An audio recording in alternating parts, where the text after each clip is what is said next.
to call it a career. What's up with Cliff Kingsbury?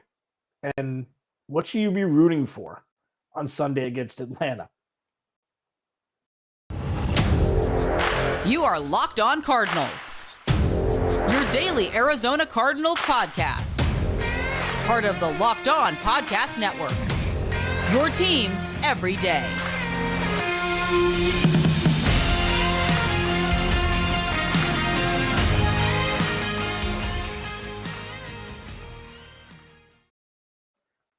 Welcome in, Locked On Cardinals. Alex Clancy here. Follow me on Twitter at Clancy's Corner. Follow the podcast at Locked On AZ Cards. Excuse my absence yesterday and one day last week, spending some time with family.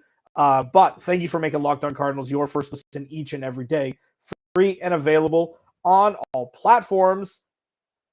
So a lot's happened since we've talked last. The Cardinals had a game that they lost to the Tampa Bay Buccaneers. Cliff Kingsbury and, Kyler Murray were the centerpiece of an article written by Jeremy Fowler and Josh Weinfuss of ESPN. I'm going to go much more in depth about that article and the couple different ways the Arizona Cardinals could go moving forward. I will be talking about that ad nauseum tomorrow for the entire podcast. Cliff versus Kyler, Cliff plus Kyler, Cardinals minus Cliff. There's a lot of different things that could happen after the 2022 season is over. And I'm going to break down three possibilities, and I'll give my thoughts on which is the most effective for the Arizona Cardinals moving forward. J.J. Watt announced that he's retiring at the end of the season via social media. J.J. Watt is the dictionary definition of a role model who is an athlete. He's a dictionary definition because not only was he exemplary on the field, multiple All-Pros, multiple Defensive Players of the Year, but he also is one of the more philanthropic. Now, there's most NFL players are charitable. They either have a charity or they work in the community. J.J. Watt raised almost $40 million for Hurricane Harvey victims when he was with the Texans. That's different. That was a wild spectacle to witness. Not just the hurricane, which was awful, but, that charity just absolutely going viral and raising almost $40 million, which was insane. I think it was 37. Don't quote me on that, but I believe it was just over $37 million that was raised. J.J. Watt's going to be a first ballot Hall of Famer. Okay? That's the truth, but the thing is that we need to look at this differently from an Arizona Cardinals lens. We look at it differently because he was already a Hall of Famer before he joined the Arizona Cardinals. He was only here for a short time, okay? Only a couple of years.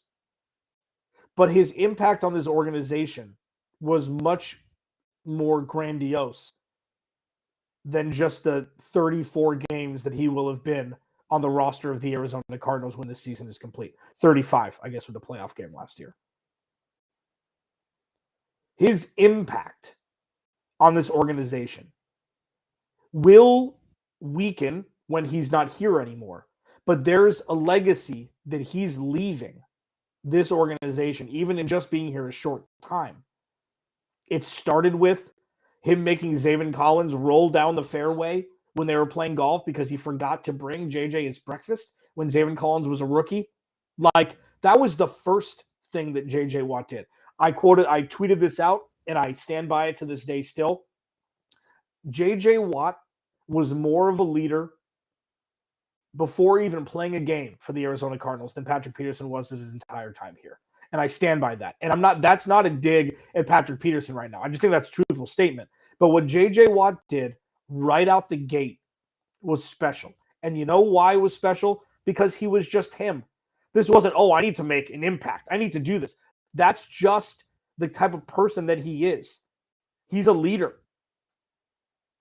And in a city, not just the Cardinals, but a city of Phoenix that has been devoid of that, not only pure leadership, but also the rah-rah version of it infused. Him just coming in here and doing that right out the gate was unbelievable. Now, the Arizona, as a as a state has had. Larry Fitzgerald was lead by example. Paul Goldschmidt, lead by example. Devin Booker was lead by example until the last couple of years. He was really coming to his own vocally as well. And there's no right or wrong way to do it. But the Arizona landscape had been yearning for not only a lead by example, but lead in kind of a Ray Lewis way also. Like via being demonstrative about it and not just do as I do. And that's the way I lead. J.J. Watt came in and did that. The legacy that J.J. Watt will be leaving behind is Zach Allen. The legacy that J.J. Watt will be leaving behind in some capacity is Cameron Thomas and Myjai Sanders. The future of this organization that's been in arm's reach of J.J. Watt for the last 2 years, 1 year for the rookies. But that is the legacy that J.J. Watt is leaving behind. Because the Arizona Cardinals have been a hotbed for players who come here right before they retire. Paycheck, nice weather. That's the dream if they play golf. But J.J. Watt did not do what Terrell Suggs did. J.J. Watt came here. He got paid a lot of money. And he made a difference. And that's great. But it's not nearly as important as what he's leaving behind. And that was the true impact of J.J. Watt. First ballot Hall of Famer. I would say I wouldn't be surprised if he signed for a day and retired a Texan. I think those days are long gone just with Houston as an organization. But you could tell how much the game meant to him. Cameron Cox, my buddy from 12 News, Tegna partner, caught the video of J.J. Watt turning around and taking one last look after the Christmas night game with kind of tears in his eyes, like he was saying, well, that's the last game I'm going to play at a home field. And it ends up being the case. The legacy J.J. Watt leaves behind is not his own. It's for the young players who he came into contact with and made better because of his presence, his guidance, and his blueprint for how football and how you present yourself as an athlete, and as a professional athlete, as a role model. That's the legacy he's leaving behind, and it's going to be personified by those three players, in my opinion, more than others. Locked On Cardinals, your team every day. Cliff Kingsbury, man. Is the writing on the wall, or is this just we gotta get through this season and then there's going to be some sort of reprieve, second chance? Don't look at the odds. Don't look at the writing on the wall. We'll talk about what's really going on, and if is Cliff going to be back next year? And was Sunday night the final nail in the proverbial Cliff Kingsbury coffin? I'll talk about it. Locked On Cardinals, your team every day. First thing I'm going to talk about, though, is something I'm really geeked out about. Okay, sponsor of today's episode.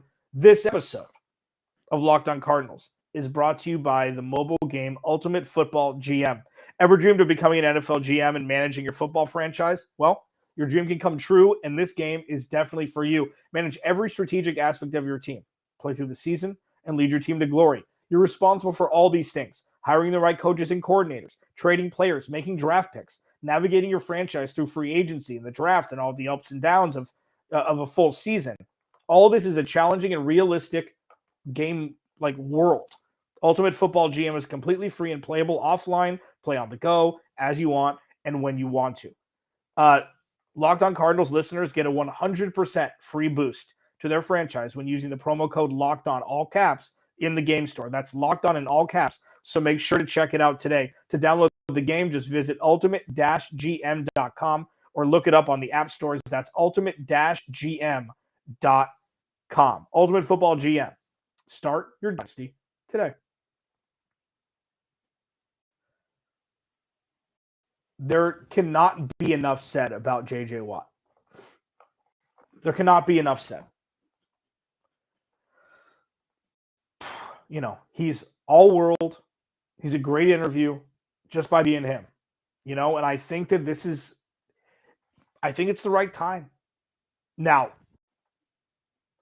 I'd be remiss if I didn't bring this up just as a little wrinkle. If he were to come back out of retirement and play another year somewhere else, that's a different conversation. Not about him as a person or anything that I said in the last segment, but that's just like, oh, really, Cardinals? Really? I don't think that's going to happen. He's got a newborn, and he's got his wife, and he's got his nice little life away from the game, and I think that just outweighs playing football again. But if he does come back and he plays for a different team, I know that there's going to have to be some sort of discussion with the Arizona Cardinals, etc. But it's not something to monitor. Let's put it that way. This isn't a Malcolm Butler situation. It's just, it just needs to be mentioned. And now we're going to move on. So Cardinals lose 19-16 on Christmas night. It was an ugly game. Cardinals were in it. They probably should have won, but I was looking for this is the time of year where you look for redeeming qualities. And the redeeming quality, number one, was Greg Dortch. I mean, Greg Dortch, barring what happens with Rondale Moore with his injuries, like Greg Dortch could be a week one starter in 2023. And at this point, I trust him more than I trust Rondale Moore. It's one of those conversations like, would you rather have a B- quarterback for all 17 weeks or an A quarterback for 12? Pick your poison, because you know which quarterback is better. But also, you know that the other quarterback is guaranteed to play every week, and sometimes that's a sexier option. That's a more stable option. And right now, Greg Dortch is a more stable option. He's doing everything Rondale Moore can do. Rondale Moore is just, in a vacuum, more talented than Greg Dortch, and that's not a bad thing. The problem is being healthy is maybe the most important thing in any sort of sport. And Rondale Moore has proven that he's not relied upon to be healthy. And he wasn't after his rookie year. I think he played all of his games his freshman year in college. And then he was hampered is a loose definition of how much he played over the next couple years. So Greg Dortch, star number one. Star number two, J.J. Watt. And it's so interesting now looking back. He's played out of his mind the last few weeks. And it's like, this is my last hurrah. I'm going to absolutely punish. And that's not to say he wasn't playing hard before, because he was, but it's just different. When you have that last burst, and we saw that. But with Cliff Kingsbury, like, there were some stills, there were some videos of him just looking defeated. And I will talk about this more in depth tomorrow, a la pretty much the entire podcast. Article that Jeremy Fowler and Josh Weinfuss, ESPN, wrote just about Cliff and Kyler, and does Cliff even want to do this anymore? Like, I'm going to talk about it because that's interesting. That's an angle that I thought but never really thought to bring up was, what if Cliff just doesn't want to do this here anymore? What if he's too beaten down to do this? And I feel bad for him. Like, good dude. He's a pre-calculus student who got a D in pre-calculus and then got invited to be an AP calculus, something he wasn't equipped to do. And, I just, at this point, think that it's time to move on. Part ways, give him a high five, go be the OC at Alabama, which I joked about a couple weeks ago, but it seems to be like he's the perfect. You go in, rehab the image, win some football games, and then see what's what. Because I think Bill O'Brien's going to be the next OC of New England. There's reports out, at least, that that's who they're looking at. I do feel bad for Cliff. This has been an exhaustive 4 years. He looks like his aged 4 years like he was the president of the United States. And the injuries this year, although never, like up until this point, when Kyler Murray, tore his ACL, it's kind of a different story. But, I mean, every team has injuries. Every team has injuries. And yeah, the Cardinals may have had more. They've got more players on IR this year than the majority of the other teams in the league. Yes. Okay. Absolutely. This year's been a tough year. It's been a throwaway year, which is really unfortunate being year 4 of Cliff and Kyler. And then the thing with Steve Keim going on. The reason why this should be the end of the road is because it's a Lifetime Achievement Award. It's not just because of this season. And what we've seen are trends that started in 2019 that haven't let up. Offensive penalties. Weird play calls. It's like the play calls that are the most frustrating are the ones where you're starting to hum on offense, starting to hum, huge chunk game, starting to hum, and then he calls an end around for a loss of yards. And then he calls, wildcat for lost yards, an end around for negative yards on first down. It's like, well, that's a momentum killer. And it happens so much that it's like, I feel like he's messing with everybody. And he's going to snap out and be like, just kidding, I know what I'm doing, let's roll. And it just never happens. He can't help himself. After a large chunk gain, it's like, okay, cool, we're good with 3 points. Let's mess around now. Nothing's changed. Nothing. It's different outfits each year, but it's all the same. And I feel like it's the best time for him because he may get an NFL job again. And I still think, and I said this on a podcast over Thanksgiving week, and I know that it's dumb.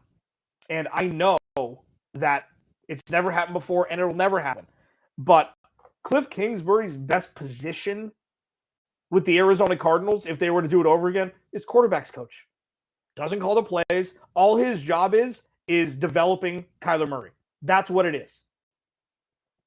Doesn't call the plays, has no real leadership thing, just it's quarterback coach, because that's what Cliff Kingsbury is. The offense doesn't work. It works at times, but the adjustments and the lack of evolution of the offense from year 1 to year 4 for Cliff, I don't see it. I will say this. I've said this since day one, and this is one of my smarter things that I say, muffled with a lot of dumb stuff.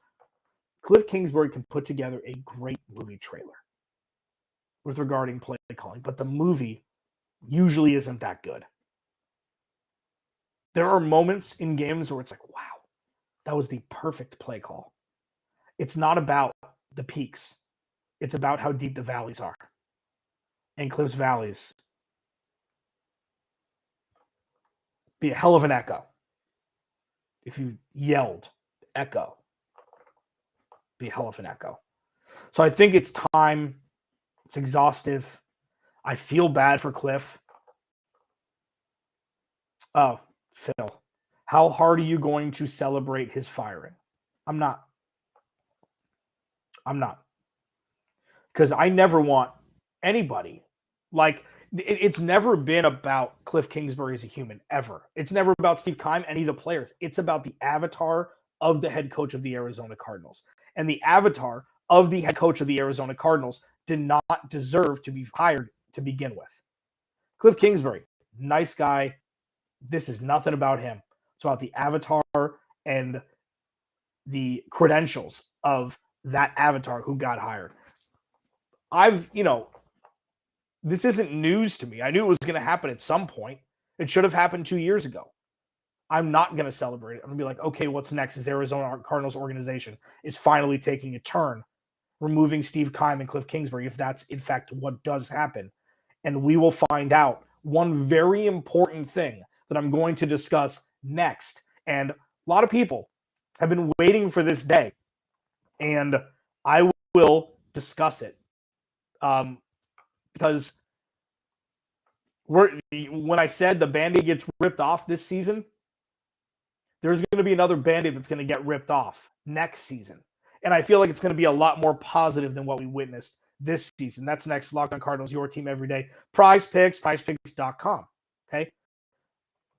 Prize Picks is daily fantasy made easy. Okay? It's You pick 2 to 5 players, all right? And if they'll score more or less than their Prize Picks projections, and then all you have to do is win. You can win up to 10 times your money on a single bet. It's like, so let me think about it this way. With fantasy, you're constantly playing against other people, okay? You're like guessing a lot of times. This is super simple. You can make your entries in 60 seconds. Pick a player, more or less, more or less, more or less. You can do 2 to 5 times, win some cheese. Super easy. Quick and fast withdrawals also, which is very nice.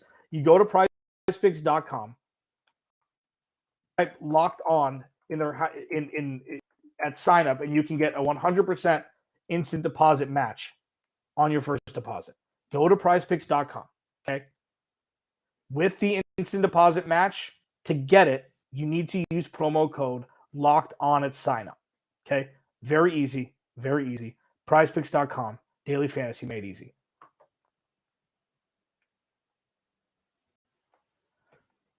Locked On Cardinals, your team every day. Thanks for making Locked On Cardinals your first listen. Free and available on all platforms. If you haven't already, please go to the YouTube channel, subscribe, turn the notifications on, hit a like, leave a comment. You know, I like hanging out with you, so let's do that more. J.J. Watt announced his retirement at the end of the season. Good for him. First ballot Hall of Famer. He's leaving behind a legacy of young players who were able to learn from him over the last year or two. And it shows. I mean, Zach Allen, I'm not giving J.J. Watt credit for 100% of the emergence of Zach Allen. Zach Allen's been healthy, which helps. We've seen flashes of Zach Allen over his first 3 seasons before this year, and he's really put it all together this year, and he's become a terror in the interior of the defensive line. I know he doesn't play the exact position every snap that J.J. Watt plays, but J.J. Watt, you constantly see them next to each other. Zach Allen has obviously learned so much from him, and it's going to bear fruits for the Arizona Cardinals for years to come if, disclaimer, they do end up re-signing him to a long contract, which they damn well should. And then Myjai Sanders and Cam Thomas, you know, they got some love from this also, okay? And that's the legacy of J.J. Watt's going to leave behind. He didn't play long enough for the Cardinals, you know, to really sink their teeth in and have an actual lineage that he's going to leave behind. He's doing it by way of those 3 players more than others, in my opinion. Number 2, Cliff Kingsbury looks defeated. I think it's time they move on, okay? There's one thing, because this season, the Band-Aid was ripped off. I said before the season started, we're going to find out who Cliff Kingsbury is, who Steve Keim is, what this team is, who Kyler Murray is, okay? To a lesser degree, the latter, because I still think that Kyler Murray wins in spite of Cliff Kingsbury. I don't think anything's changed. I do think Kyler Murray deserves a larger portion of the blame pie this year, but I also think he's flying solo. I think he's learning this NFL game on his own way more than what other quarterbacks are doing with head coaches who are capable of elevating a quarterback. Ask Daniel Jones what this year's been like. Ask Trevor Lawrence what this year's been like with their new head coaches, with adults in the room. Kyler Murray desperately needs an adult in the room. So the Band-Aid for 2023 that's going to be ripped off is a little bit more sensitive. Okay? It's a little bit more sensitive. We're going to find out who Kyler Murray is without Cliff Kingsbury.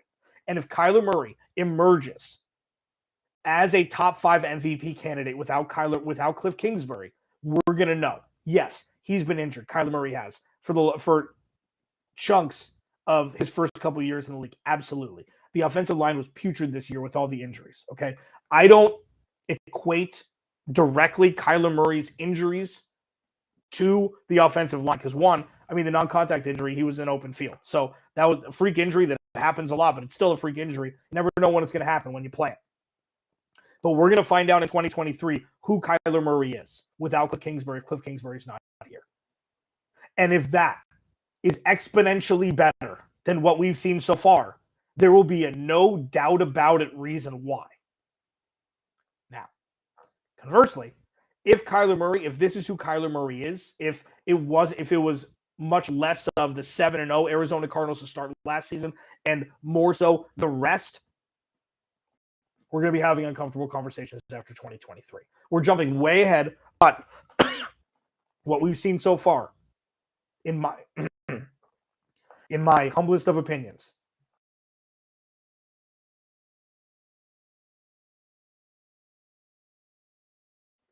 live video, baby, is that Kyler Murray wins in spite of Cliff Kingsbury and not because of him. If they move on from Cliff, we'll find out if that's true or not.